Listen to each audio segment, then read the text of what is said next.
I praise God our Father, the only true, loving, living, literal God Jehovah, and His only begotten divine Son, Jesus Christ. Thank you, friend, for joining me today. Thank you so much for your prayers and support for this ministry. Let us briefly point out the error of James Rafferty in his presentation, Final Moments of Earth's History, Daniel and Revelation, the fourth part. Why did I say he's wrong? In comparison to the Seventh-day Adventist pioneers' work, Uriah Smith, Daniel, Revelation of 1897. Then Rafferty is claiming to be a Seventh-day Adventist, but he is a Trinitarian. Our pioneers were non-Trinitarian. I would like to compare the two views, and I would like to point out why James Rafferty is wrong. My Father in heaven, I pray that your people will be awakened, that the Seventh-day Adventist Church today's interpretation of Scripture is off, and it's not from the waymarks of our pioneers' prophetic understanding.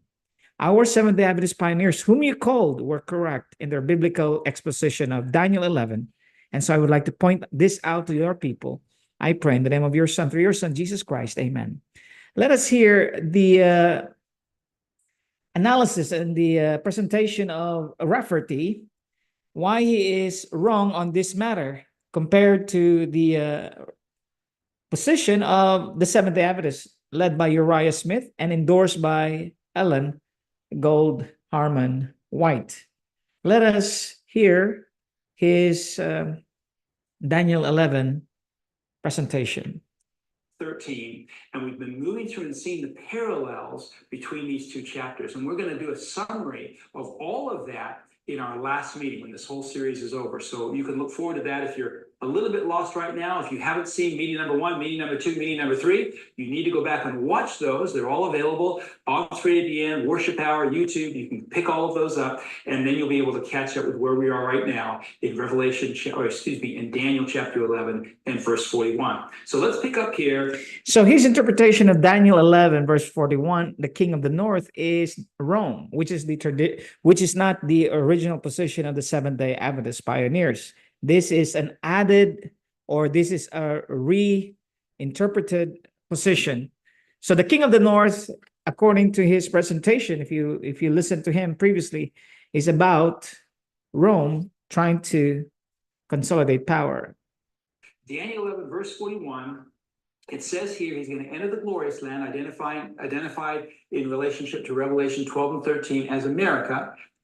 The glorious land, according to the pioneers, was not America.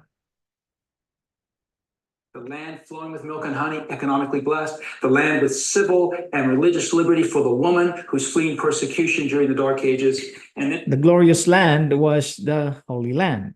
It says he's going to overflow, and many countries shall be overthrown, but these shall escape out of his hand, even Edom and Moab and the chief of the children of Ammon.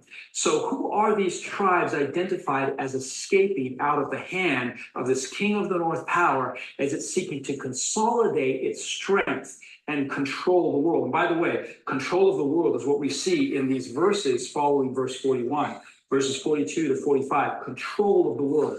Economic control and spiritual control of the world. That's exactly what we see in Revelation chapter 13. The whole world is going to follow after this earthly power, identified symbolically as a beast, and everyone's going to have to receive a mark in their forehead or in their hand if they want to be able to buy or sell. And those that don't comply are going to... Well, this is an off-track interpretation. I would like to present to you what the pioneers believe, the Seventh-day Adventist pioneers believe about the prophecy in Daniel 11 verses 41 to 45, the king of the north issue.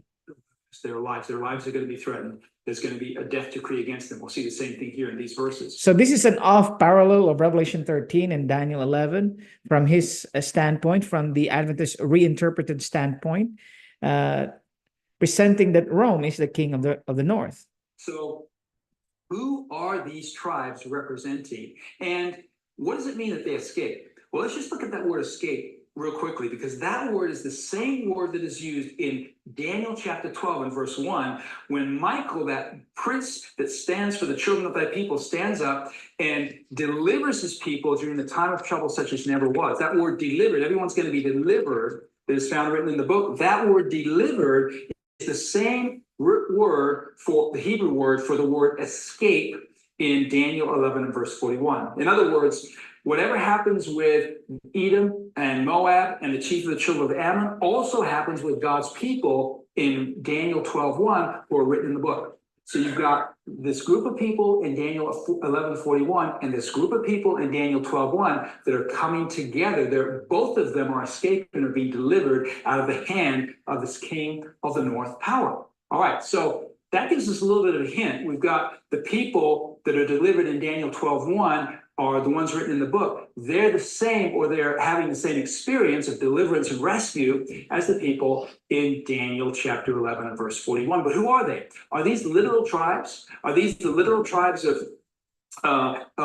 Moab and Edom and Ammon? We know that these tribes originally represented the descendants of Esau and the descendants of Lot, and the children that he had with his incestuous daughters. So the Moabites, the Ammonites were the children of Lot, Edomites were the children of Esau. Now, the thing that we understand about these tribes, because they're not around anymore, we can't take this literally, is that they are connected or were connected with God's covenant people. Now, what do I mean by God's covenant people? Well, Abraham was, and Jacob were, and Isaac is the line of God's covenant people, taking us all the way down to Jesus Christ. And these people and God's covenant people. And so God is identifying here a people that are going to have the same experience as God's people in Daniel 12:1, which means that these people in Daniel 11:41 are going to come back together with God's covenant people in Daniel 12. Verse 1 that are written in the book and are going to be delivered out of the hand of the king of the north power. Now, you want to follow this carefully because we're going to go to a Bible prophecy right now that is profound in its implications concerning Daniel chapter 11. It's probably the only place where we're going to see Edom and Moab and Ammon identified in the context of what we've just talked about, and that is coming together with God's people, being reunited with God's people. Basically, those who were once connected with God's people, then became the enemies of God's people, are now. So let us compare his presentation to the pioneers' position of Daniel 11. And as I'm saying, the king of the north in the pioneer's mind is a Turkey, not Rome. The king of the north is soon to fulfill his end-time role as confirmed in Daniel 11, verse 45. But do we know who the king of the north is and what he is going to do? This is connected with a close observation. So it is important to understand this prophecy. Daniel 11, verses 1 and 2 begins, also in the first year of Darius the Mede, even I stood and confirm and strengthen him. And now will I show thee the truth. Behold, there shall stand thee 3 kings in Persia, and the fourth shall be far richer than they all. And by his strength, through his riches, he shall stir up all against the realm of Grecian. Waymark number 1. The mighty king that stands up is Alexander the Great, who reigns from 336 BC. We know this from verse 2, which says that the fourth king of Persia stirred up the realm of Grecia. Xerxes was the fourth king, and it was he who stirred up Grecia by seeking to conquer Grecia with a huge army. Thus, the mighty king to stand up is Alexander the Great, which verse 4 confirms his kingdom would be broken and divided toward the 4 winds or directions. History confirms that this happened to Alexander the Great and Greece. And after Alexander died, Greece was divided between his 4 generals into 4 areas. Now, we will go to Waymark number 2 of Daniel 11, verse 6 says, in the end of year. So this is after the reign of Ptolemy and Seleucus. We know from history that this took place through Bernice, the daughter of Ptolemy II, Philadelphus, king of the north, who married Antiochus II, Theos, king of the north, through this marriage, the kings of the south and the north both agreed to peace between them. This is the agreement made between them as stated in verse number 6. We'll go further and go to the waymark number 3. As we read through and try to understand Daniel 11, and then as we will arrive in Daniel chapter 41 and 45. Just as new king and power is introduced in verse 3, Alexander the Great, saying he will do according to his will, a new power is now introduced in verse 16, which is above, which is why it says, like it did of Alexander the Great, that he shall do according to his will. The new power introduced here is clearly Rome, matching the little horn power of Daniel verse 8, which arose after the dividing of the Grecian Empire. Rafferty puts Rome in Daniel 11 verses 41 to 45. But Rome is, according to the pioneers, is in verses 16 to 22. Waymark number 4. The taking away of the daily and placing the abomination of desolation is a clear reference to Daniel 8 and the little horn power. So France is now on the scene and is a major player in the affairs of the world, which is why God dedicates nearly a whole chapter to France in Revelation 11. And remember, the books of Daniel, Revelation support and explain each other. Now let's go quickly to waymark number 5.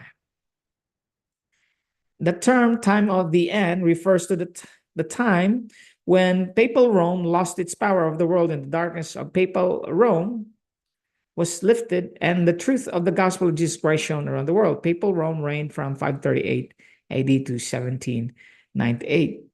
So 1798 is a date referred to as the time of the end. This is the position of the pioneers. Did anything happen during this time to match verse 40?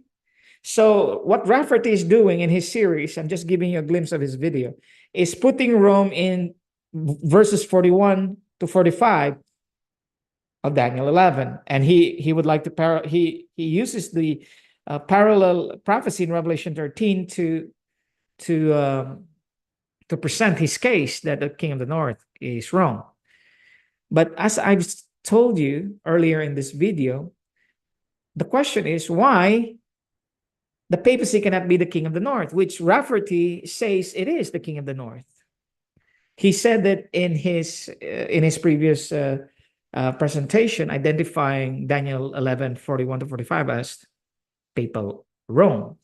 So the question is, why is it that the papacy cannot be the king of the north? I'm comparing the present Adventist view, which is reinterpreted, represented by Rafferty of 3ABN, with that of the pioneers, Uriah Smith particularly. Now, reason number 1, Rome is mentioned in numerous verses of Daniel 11, but not once is Rome spoken of as king of the north. And the reason for this is the fact that Rome ruled from the west, which shows again the literal nature of Daniel 11. So they are the Trinitarians and those who have new interpretation does not agree with the pioneers of the Seventh-day Adventists. So it's up to you to study further. Who do you choose to believe? The pioneers or the present Seventh-day Adventist presentation as presented in 3ABN? So if the Roman Empire itself was never spoken of as the king of the north, why would the papacy, which took over from imperial Rome, to be called that title? It makes no sense. Reason number 2, in verse 37, we are told that the king would not regard any god. In verse 38, it says the king shall honor a god his fathers knew. Then in verse 39, it says that the king would hold to strange god. These things cannot be said of the popes during the time heading towards the time of the end, 1798, as they all lifted up the God of their fathers, the Trinity God, which Rafferty also worship and believes. The 3ABN had presented this Trinity doctrine and defense of their error in their network. Remember, we already were given the history of the 1,260 years within the Protestant Reformation in verses 33, 35 of Daniel 11. In verse 37, we're heading towards the end of the time of the end, 1798. So in no way can we say that during this time that the popes did not regard any god or lifted up a god their fathers knew not or introduced a strange god. No, they continued worshiping the Trinity God, which was confirmed way back in the Catholic councils of the 4th century. Only the nation of France fulfills these requirements.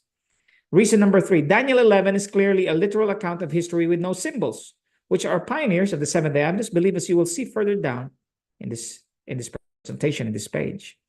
So what our pioneers believe? Uriah Smith.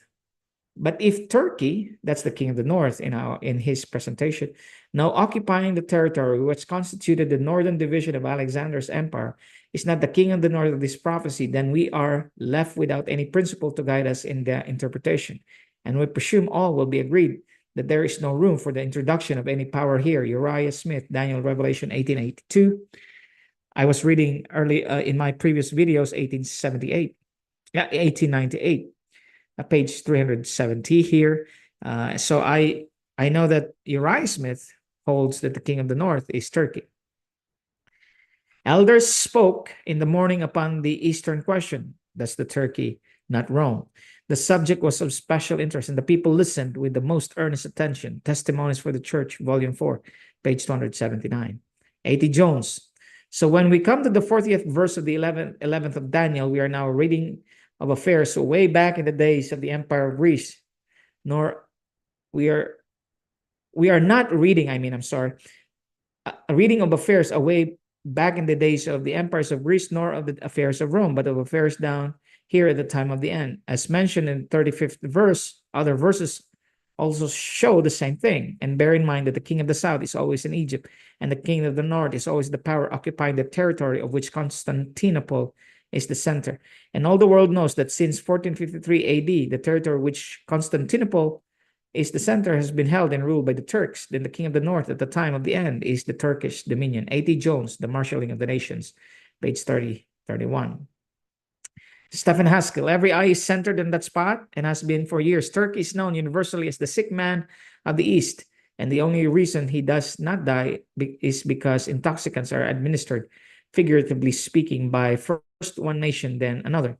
The time will come when he will remove from Constantinople and take up his abode in Palestine, that is planned, and his tabernacle between the Mediterranean and the Red Sea. Time and again, the world has been brought to realize that the end of all things is near at hand. For all we know, that when the Turks step out of Constantinople, there will be a general breaking up of Europe. They may not name this impending conflict the Battle of Armageddon, but God has so named it. Haskell, Story of Daniel, Prophet, page 245-249. John and Loughborough, Eastern Question. He also supports the Turkish dominion or Turkish power. H.E. Robinson, Turkey. B.J. Wilkinson, the Turk, and so forth and so on. Friends, the present Seventh-day Adventist Church had been altering the waymarks of the Seventh-day Adventists. The Trinity doctrine is a false doctrine, and King of the North, referring to the papacy or Rome, is a erroneous interpretation. Let us study our pioneers, because I believe they got it biblically right and sound. May God our Father bless you in His Son.